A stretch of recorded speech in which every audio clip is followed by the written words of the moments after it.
आपने भी इस ट्रेडिशनल मिठाई को चखा है या नहीं? जब दादी नानी यह मिठाई बनाती थी तो बहुत ही स्वाद आता था और इसका स्वाद कई दिनों तक हम भूल भी नहीं पाते थे। तो त्योहारों में बनाई जाने वाली यह ट्रेडिशनल मिठाई बेसन की चक्की है।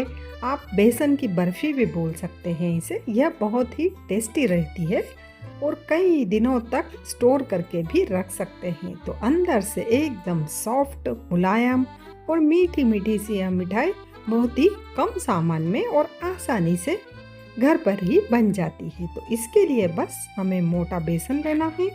आधा किलो मोटा बेसन लेंगे हम। आधा किलो शक्कर लेंगे। तो बेसन और शक्कर हम बराबर लेंगे।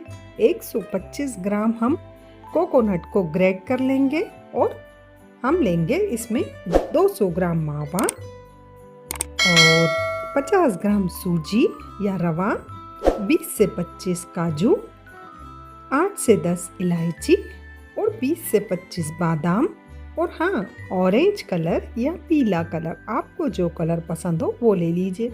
और तलने के लिए कम से कम आधा किलो घी चाहिएगा। बस यह रेसिपी का सामान तैयार है। चलिए शुरू करते हैं। तो एक कढ़ाई में हम 200 ग्राम पानी गर्म लगाएंगे और पानी बॉईल होने पर हम उसमें 1 चम्मच घी ऐड कर देंगे। यह घी 60 से 70 ग्राम है। तो इसे हम अच्छे से पानी में पिघलने देते हैं। तब तक हम परात में बेसन निकाल लेते हैं। तो चलिए बेसन निकालते हैं और इसमें ही हम गरम गरम जो पानी हमने बॉईल किया है उसे मिला देते हैं। तो गरम पानी मिलाने से बेसन की कुकिंग स्टार्ट हो जाएगी और बेसन अच्छे से जब हम फ्राई करेंगे तो तलने लगेगा। और घी का मोयन भी हमें अलग से डालने की ज़रूरत नहीं है। तो बस अच्छे से हम मिला लेंगे। बेसन शुरू में आपको गीला लगेगा, लेकिन थोड़ी देर बाद यह अपने आप फूलने पर पानी पी जाएगा। तो इस तरह से हम इसे साफ़ करते हैं और परात को भी साफ़ कर लेते हैं। और अब हम इसमें ऐड करेंगे सूजी या रवा जो हमने 50 ग्राम लिया है उसमें अब हम ऐड करेंगे, ताकि सूजी के दाने बरकरार रहे, वह गले नहीं। अब हम इसे अच्छे से मिला देते हैं। तो बेसन में सूजी को हम अच्छे से अब मिक्स कर लेते हैं ताकि बेसन का हल्का सा पानी भी, मॉइस्चर भी सूजी पी लेगी और सूजी गलेगी भी नहीं। तो बाद में सूजी डालने से सूजी का टेस्ट बरकरार रहेगा। देखिए इस तरह से सूजी के दाने हमें आसानी से दिखेंगे। अब हम इसकी छोटी छोटी सी मुठियाँ बना लेंगे। बेसन नरम ही है, कोई ज़्यादा सख्त नहीं है और हाथ में चिपक भी नहीं रहा है। तो इस तरह से हम सारी बेसन की मुठियाँ बना लेते हैं। मुठियाँ ज़्यादा बड़ी नहीं बनाएंगे, मीडियम साइज ही रखेंगे। तो इस तरह से बहुत ही आसानी से मुट्ठी में मुठियाँ बन जाती है। तो बस अब हम घी गरम लगाते हैं। तो आप अगर वनस्पति घी ले रहे हैं तो पहले गरम कर लीजिए तेज, फिर उसे ठंडा करिए, फिर यूज़ कीजिए। और मैंने शुद्ध घी लिया है, इसलिए मैंने इसमें तुरंत ही मुठियाँ डाल दी है, क्योंकि घी को हमें ज़्यादा जलाना नहीं है, इसलिए हमने धीमी आंच पर ही इसे डाला है। तो मुठियाँ धीमी धीमी आंच पर अंदर तक एकदम अच्छे से पक जाएगी। तो बेसन धीमी आंच पर पकेगा तो कच्चा भी नहीं लगेगा। इस तरह से हमें कम से कम 15 से 20 मिनट लगेंगे और यह मुठियाँ बहुत ही अच्छे से पक जाएगी। तो बस उलटते पलटते हम इन मुठिया को पका लेते हैं। तो इस तरह से धीमी धीमी आंच पर ही यह जल्दी जल्दी से रोस्ट हो जाएगी। और हमने गर्म पानी से बेसन गलाया है, तो एकदम से ज़्यादा बेसन को हमें पकाना भी नहीं पड़ेगा। और धीमी आंच पर पकाएंगे तो हमारी मुठिया का कलर भी डार्क नहीं होगा। तो देखिए इस तरह से क्रैक आने लगे हैं मुठिया में, तो समझ लीजिए यह पकने लगी है। बिल्कुल जैसे जैसे इसमें क्रैक्स आएंगे यह पकने लगेगी। तो इस तरह से जब क्रैक्स आ जाएं तो हम इन मुठियाओं को निकाल लेंगे और फिर से धीमी आंच पर ही बाकी की मुठियाओं को तल लेंगे।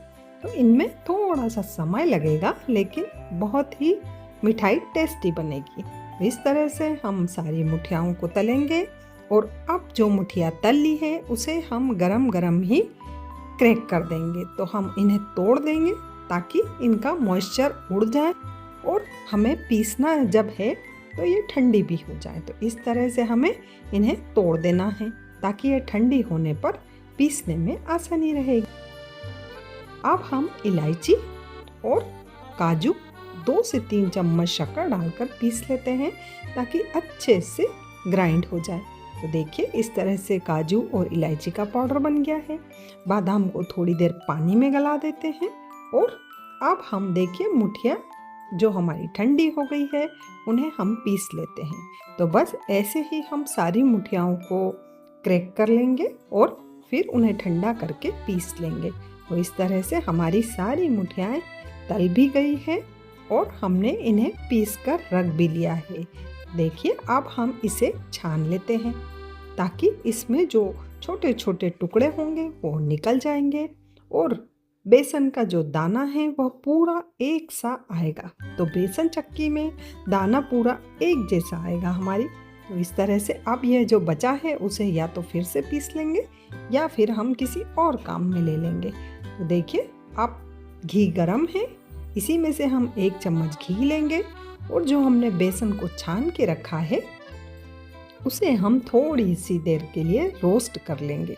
तो 5 से 7 मिनट हम इसे रोस्ट करेंगे ताकि अगर बेसन हल्का सा भी कहीं से कच्चा होगा तो वह सिक जाएगा और ऐसे सेकने से हमारी जो बेसन चक्की है वह कई दिनों तक स्टोर करके हम रख सकेंगे। इससे का मॉइस्चर बिल्कुल ख़त्म हो जाएगा। तो इस तरह से हम थोड़ी सी देर सेकेंगे। आप देखेंगे जैसे जैसे यह सिकेगी इसका कलर चेंज हो जाएगा और ये हल्की हल्की सी ब्राउन हो जाएगी। देखिए इस तरह से बिल्कुल यह सूख भी गई है और इसका कलर भी चेंज हो गया है। तो इसे निकाल लेते हैं और अब कढ़ाई में हम 250 ग्राम पानी डालते हैं और आधा किलो शक्कर। तो जितनी शक्कर हो उसका आधा पानी डालेंगे और इसे हम पकने देंगे और साथ ही हम इसमें कलर भी डाल देते हैं। क्योंकि शक्कर साफ़ है इसलिए हमें उसका मैल निकालने की ज़रूरत नहीं है। अगर शक्कर मैली हो तो आप उसका थोड़ा सा दूध डालकर मैल निकाल लीजिए। अब शक्कर उबल रही है तब तक हम बादाम भी कट कर लेते हैं और एक ट्रे में घी लगाकर ग्रीस करके रख लेते हैं। देखिए चाशनी बन गई है। इसमें चाशनी का आपको तार देखने की ज़रूरत नहीं है। इस तरह उंगली पर जब सिरप की लेयर आने लगे तब समझ लीजिए चाशनी पक गई है, क्योंकि चाशनी हमें थोड़ी नरम रखनी है। इस टाइम पर हम अपना मावा ऐड कर देते हैं और मावे को मिक्स करके एक बॉईल ले लेते हैं और फिर उसमें इलायची का पाउडर और काजू का पाउडर मिक्स कर देते हैं और उसे भी थोड़ा सा पका लेते हैं। अब हम बेसन जो हमने सेक कर रखा है उसे हम थोड़ा थोड़ा करके ऐड करेंगे ताकि उसमें कोई लम्स ना आए। तो इस टाइम पे हमने आधा बेसन डाला है, मिक्स किया है। अब हम आधा बेसन डालेंगे, आधा हमने खोपरा जो ग्रेट करके रखा है वह भी डाल देंगे और थोड़े से बादाम क्रश कर जो किए हैं वो भी डाल देंगे। थोड़े से हमने बादाम और खोपरे को बचा रखा है ऊपर से गार्निशिंग के लिए। तो बस अब इसे हम धीमी आंच पर ही मिक्स कर लेंगे ताकि यह अच्छे से मिक्स भी हो जाएगा और चाशनी बेसन में अच्छे से मिक्स हो जाएगी। तो बस धीमी धीमी आंच पर ही हम इसे भूनते जाएंगे, थोड़ी सी देर पका लेंगे ताकि चाशनी भी पक जाएगी और बेसन अच्छे से नरम हो जाएगा। इस तरह जब कढ़ाई में से हल्का हल्का छूटने लगेगा और यह चाशनी भी सख्त हो जाएगी। हाँ, अगर चाशनी थोड़ा सख्त हो जाए तो आप आधा कप दूध डाल सकते हैं इसमें, और चाशनी अगर आपको नरम लगे तो थोड़ी सी देर और पका लीजिए। तो बस इस तरह से जब कढ़ाई में से छूटने लगेगा तब हम ट्रे में इसे निकाल देंगे और फटाफट से हम इसे फैला देंगे। तो आप चाहें तो थाली भी ले सकते हैं और इस तरह से हम थोड़ी सी देर इसे टैप करेंगे। तो ट्रे जब पूरी तरह चक्की से जम जाएगी तब हम इसे थोड़ी देर टैप करेंगे ताकि हमारी चक्की में ऊपर से शाइनिंग आ जाएगी। और आप चाहे तो ऊपर से जो बचा हुआ है नारियल गार्निशिंग कर दीजिए बादाम और खोपरे की। और अगर आपको नहीं पसंद है तो आप बरक का इस्तेमाल भी कर सकते हैं, या फिर कुछ भी नहीं लगाएंगे तो भी यह बेसन की चक्की बहुत ही टेस्टी लगेगी। तो देखिए, हमने ऊपर से गार्निशिंग में खोपरा और बादाम लगा दिए हैं। अब इसे 2 से 3 घंटे हम सेट होने रख देते हैं, और जब यह सेट हो जाएगी तो यह सॉफ्ट भी रहेगी और ऊपर से हल्की सी सख्त भी रहेगी और आसानी से कट भी जाएगी। तो इस तरह आप अपनी पसंद के साइज़ के पीस इनके कट कर लीजिए। तो अब हम कट करके इसे निकालते हैं। आपको शुरू में 1 या 2 पीस निकालने में थोड़ा सा डिफ़िकल्टी हो सकती है, तो आप इस ट्रे को हल्का सा अगर गरम कर लेंगे तो यह चक्की बहुत ही आसानी से निकल जाएगी। तो इस तरह से देखिए, हमारी चक्की एकदम बन गई है, सेट हो गई है। तो अंदर से सॉफ्ट है, ऊपर से बिल्कुल अच्छे से जम गई है, कोई चिपचिपी भी नहीं है। तो देखिए, इस तरह से मुंह में घुलने वाली मिठाई बिल्कुल तैयार है।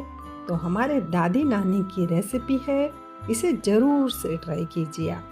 यह बहुत ही टेस्टी रहती है, कहीं दिनों तक इसे रख भी सकते हैं हम, कहीं सफ़र में जा रहे हैं तो भी, और वैसे भी दिवाली पे तो अक्सर यह मिठाई बनती ही बनती है। तो अगर आपको चक्की की यह रेसिपी पसंद आई हो तो वीडियो को लाइक कीजिए, शेयर कीजिए और चैनल पर कमेंट कीजिए, और इस चैनल को सब्सक्राइब कीजिए। तो चक्की की यह रेसिपी बहुत ही टेस्टी है, सॉफ्ट है और बहुत ही आसानी से बन जाती है कम सामान में। तो इस तरह की रेसिपी आप भी त्योहार पर बनाइए या ऐसे ही बनाइए, बहुत ही स्वादिष्ट सी लगती है। तो ट्रेडिशनल रेसिपी है, इसे ज़रूर बनाइएगा आप। तो थैंक यू फॉर वॉचिंग।